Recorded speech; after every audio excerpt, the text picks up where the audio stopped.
How accommodating. Do you really think they believe we are who we say we are? Not a chance.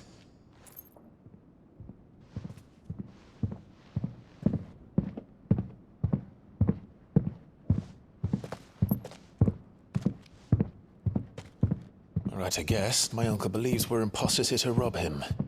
And means to string us up himself.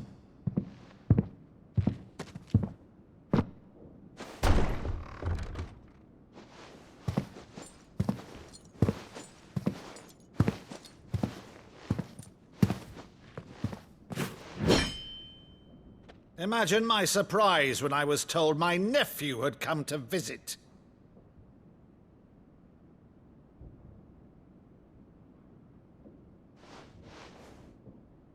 Clive Rosfield died long ago. And for uttering his name here, you shall pay with your tongue!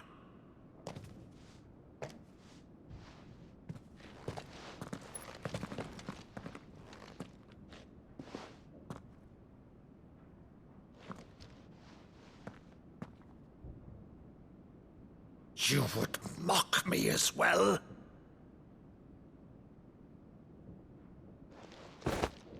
It is I, Sir Crandall of Camelot, loyal servant to Her Serene Holiness, Saint Sybil the Unshod.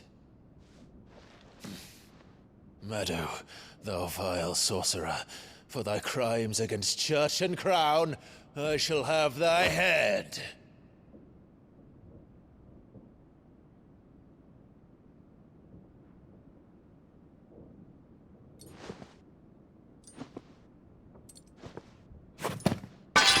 Curse thee, infectious flax wench. Even in death, must thou plague me still? Very well. I shall open the gates of hell, that thou might see thy charge once more.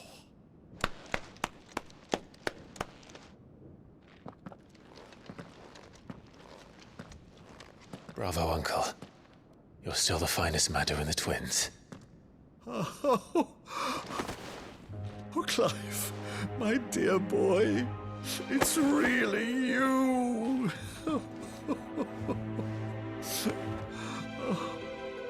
You always were fond of that scene from The Saint and the Sanctuary.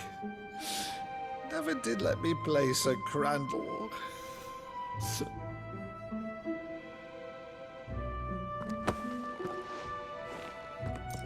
I have a favor to ask, Uncle Byron. Rutherford, inform the kitchens. There'll be guests. We dine immediately. But, Uncle... You can't very well regale me with the tale of your miraculous preservation on an empty stomach.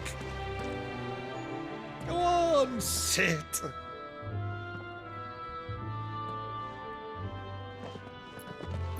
See that you use the good plates, Rutherford.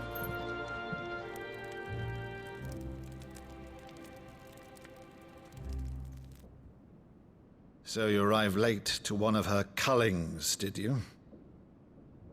Since becoming Vicereine, Annabella has been a constant thorn in Rosaria's side, but these atrocities are a new low. Something has changed. Quite what, I don't know, but the woman we knew is gone, and a monster sits in her place. A monster? For better or worse, I've been charged with governing this town, and thus must maintain the illusion of obedience. That's all I can do to aid Wade and his merry band of revolutionaries. So he's told us. You have risked much for Rosaria. Our nation will be forever in your debt.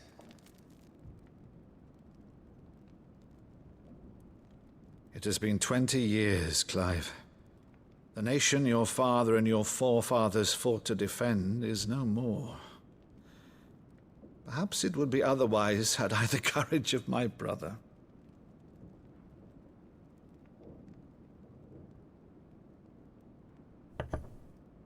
All right, if it's a ship you require, a ship you shall have. I've a galley in port, but recently relieved of her cargo. She can be outfitted for the voyage in a matter of weeks. So you believe us then? About everything? Believe you? Ha! Only a fool would believe even half of the things you claim. But until tonight, only a fool would have believed my nephew still lived. And besides, I have it on good authority that Clive is telling the truth. Whose authority? By your own, of course. You've always been a terrible liar. Is that true? It's not untrue. Let's say no more about it, eh? It wouldn't do to linger on my nephew's greatest failing.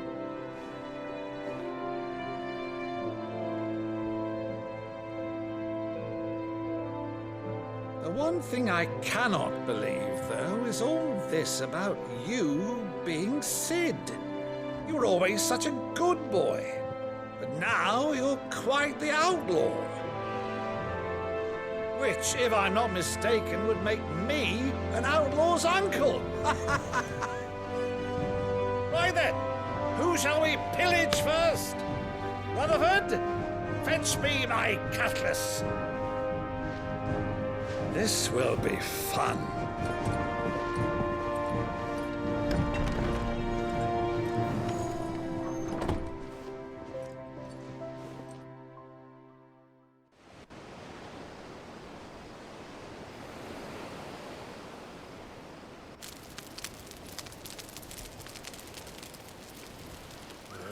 Over there. Go on. She's a fine ship, isn't she? Once outfitted, she'll bear us across the boiling sea to Drustinus in the space of 3 days.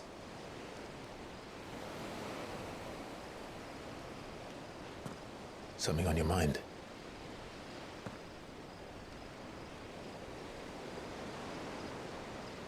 Monsters. When I served the Iron Kingdom, I did so because I saw no other choice.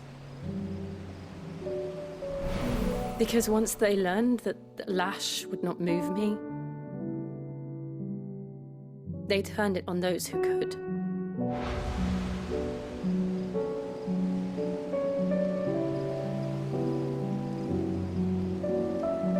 And so I became their puppet. I let them pull my strings, telling myself it was not my hand that swung a sword, but another's. I removed myself from the truth so I wouldn't feel the pain it caused.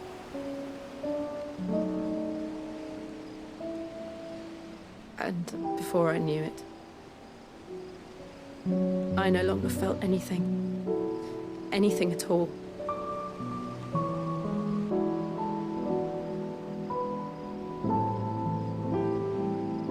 I had become a monster. Jill.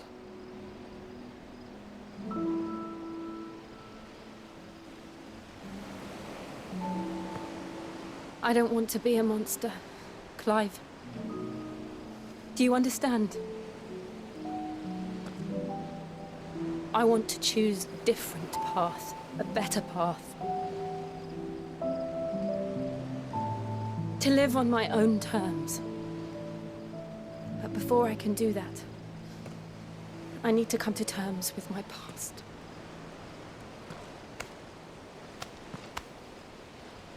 And when you do, I'll be standing there with you, just as you stood with me.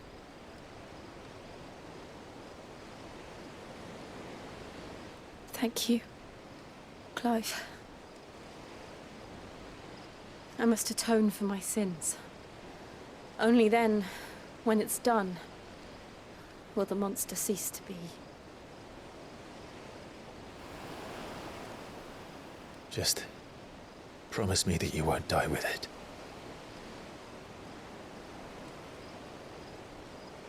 Now, let's get some sleep. The journey back to Benamir is long, and there is much to tell the others.